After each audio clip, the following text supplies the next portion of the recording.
Hello everyone and welcome back to My Opinion, and today I'm going to be talking about the third T20 between India and New Zealand.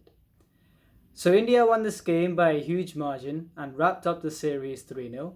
And the fact is that this game happened in the Eden Gardens in Kolkata, and the Indian team had two changes. So Rahul was rested and Ishan Kishan came in, and Chahal came in for Ashwin, and India batted first on a dewy pitch. And before I get into the game, I actually thought, like the previous surface, the surface really complemented the dewy outfield because it gave both facets, the bowling and the batting, it gave them a chance. And I think that especially with that, there was one time where Glenn Phillips slid when he was fielding in the first innings, and he slid so far, and you could actually see during the game the kind of the dew droplets on the blades of grass. And despite that, you saw that look, the spinners got purchased, especially if you look at Mitchell Santner and Akshar Patel. Both the left arm off spinners in the respective sides got purchased, and they got 3 wickets each. And they got 3 wickets each. And the fact is, it was a very. I know the game was mostly one-sided, but I'm saying that in theory, the pitch provided a scenario where the game could be very balanced. And yeah, that was great. And so India got a very fast start. They got, I think, 69 runs in the first 6 overs. And Ishan Kishan, who was going well, 29 of 20, he got out in the next over to Mitchell Santner. And then Suryakumar Yadav, he should have actually been out, I think, in the ball before, where he hit the ball to point, and it should have been, either should have been caught or didn't carry. And then the next ball wasn't great. He just hit it straight to extra cover. Rohit Sharma was not very happy for that dismissal, and he wasn't very happy for Rishabh Pant's dismissal either because very unnecessary shot off the same bowler, and there was 3 wickets down. And the fact is, the reason why now I'll say this after I'll say Rohit Sharma took it, because he played very well. Now he scored, I think, 56 of 31. He provided the backbone of the innings, and honestly, the first just over 100 runs were basically because of the backbone that Rohit Sharma provided. And despite the fact that, look, they lost 3 wickets before the 100 mark, I think that Rohit Sharma's positive innings really made sure that they could get some kind of a foundation. And if you look at his last after the first 2 games of the T20 World Cup, he's scored 4 50s in 6 games, and the 2 games he didn't score 50s in, he scored 48 and 30. So he's in great form, and it's a great start to his kind of T20, his international T20 captaincy with a 3-0 series win. And yeah, he played very well, and it took a great catch to get rid of him. Yes, he towed it, but Ish Sodhi and his follow-through took a great one-handed catch.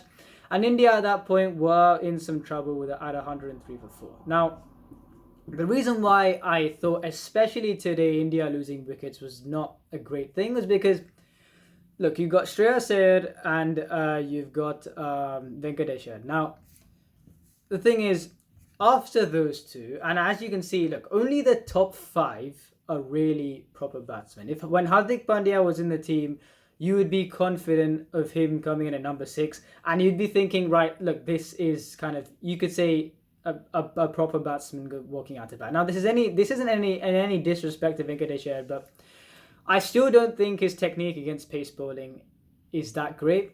And I even said it in my previous video. He was great against spin today. I think he hit a 6 over mid wicket. They were both Shreyas Iyer and Venkatesh Iyer were great against spin today. But I thought that with losing 4 wickets and with Akshar Patel coming in next, you have Akshar Patel, Harshal Patel, and Deepak Chahal. But the thing is, they can all bat. But the problem is, would you expect them to bat out quite a few overs and get a big score for India on a dewy pitch? No, you probably wouldn't. So I think that the partnership between Venkatesh Iyer and Shreyas Iyer was a vital one that kind of got India. They were 140 for 6 after both those two got out in quick succession. And at that point, you kind of just thought, India wouldn't be able to get to the score they would be hoping for. But then, good batting combined with some ordinary bowling got India to 184 for 7. Now, the batting was by Harshal Patel and Deepak Chahar. And I think that, look, right, Lockie Ferguson, I've said that when he's bowling well, he's the hardest bowler to hit for me in the world. But the thing is, I do think that you saw in the IPL final and you saw in this situation, he does have times where he can go for runs, and he had a bad day today. And I just think that the way when he goes to runs, I think the way he gets it wrong is the length. He goes a bit too full, and I think that today you saw the six that Harsha Patel hit off him over long off, is that it was full and it was easy pickings. And Adam Milne, despite the fact he's been in great form since the 100, he didn't have a great day today. He gave 19 runs in the last over, which got India to 184 for 7. Now at that point, you kind of just thought, look, New Zealand, again, with Kane Williamson and Devon Conway being in the team, you think that they'd have some extra batting support.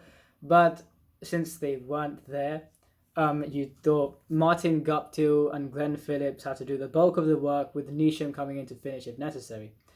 But it became apparent soon enough that it was basically up to one man to carry this innings, and it was up to kind of three not great shots. And Martin Guptill should have been out himself, but then Deepak Chahar should have kind of gone for the catch more. He couldn't quite get there, and it was his catch. People kind of saying, well, maybe Chahar could have gone for it. But look, in that situation, it is basically a caught and bowled. It was near the bowler, and yeah, it was the bowler's catch, and Martin Guptill should have been out, but he wasn't. And then, look, three not great. I mean, Daryl Mitchell tried to chip it over cover. He gets too much elevation, not enough distance. He gets caught. It was good bowling from Akshar Patel, especially in the second wicket, because he kind of flighted it a little bit more, and he got it to spin. He got it to spin into, I think it was Cypher, and Rishabh Pant.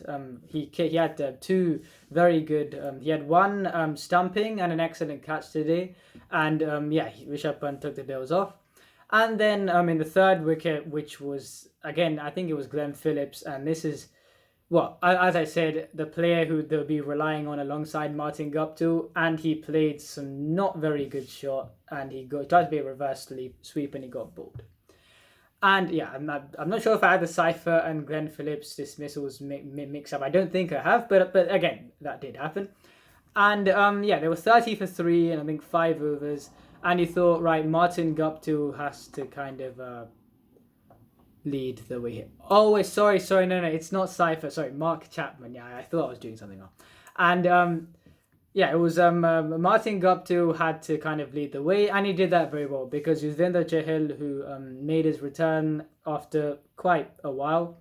And then the thing is, he was bowling full outside the leg stump, and Martin Guptill was just hitting him for sixes over mid-wicket. And he scored an excellent 50, and I actually think this is the best 50 I've seen him score. I know he's played some spectacular innings in the past, but I'm saying this 50 in Asia, I think that this is the best I've seen him play in Asia. And I think that right now he seems much better equipped to play in Asia than he was before. And I think he went through... Look, he has struggled for consistency, and he would prefer batting in Australia and New Zealand. But I'm saying that, again, I think that in this series, that he scored a 50 in the first game, and he scored... he scored 31 the second and also 51 in this game. So yeah, he did a great job in this series, and yeah, he scored. They were only in the game when he was batting, and then Chahal finally got his wicket at, I think, 69 for 4, and it was game over by then. Then Neesham came in and everything, but him and Cypher were batting, and then I can't remember who the fifth wicket was, or maybe it was a run out that I'm going to talk about. Ishan Kishan ran Cypher out, and then the most spectacular one, after Neesham got caught by Rishabh Pant, which is an excellent catch, the most spectacular one was, I can't remember who he ran out, but it was a bullet through from a similar position that he... like a similar position on the pitch where he got the first run out from. It was a bullet through, direct hit. And India just completely bossed this game. And I think Venkatesh Iyer got 2 wickets as well, which is good for him. And India completely bossed this game and won the series. Now, the thing which I thought from this game is, one thing. Now, Ishan Kishan opened the batting in this game, and I do think that whenever you play him in a team, the temptation that you most have is to play him in opening, and I do get that because he plays best when he opens the batting. But what I'm trying to say is to get into this Indian team, I hope that he can get back to kind of playing well at 4. Because look, Mumbai Indians put him up to open the batting. He did well, and since then it's been a short while since he has batted at 4, and so I hope that either for India they try him out, or maybe if he has with the Mumbai Indians, if he goes back to batting at 4, or any other team batting at 4, I think that would help him more. Because if you look at the Indian top 3 right now, Rohit Sharma, KL Rahul, and Virat Kohli, at least as of now, that isn't gonna go anywhere. So it's going to be between 3 players are going to be competing for the same spot in Shreyas Iyer, Suryakumar Yadav, and Ishan Kishan. Now, the reason why I think Ishan Kishan can vouch for it, I probably wouldn't have said this a while back, but the reason why Ishan Kishan can vouch for it is because if you look at the top 3, they are skill-based players. I'm not saying the others aren't skilled, but especially the top 3, they are more fluid, eloquent players.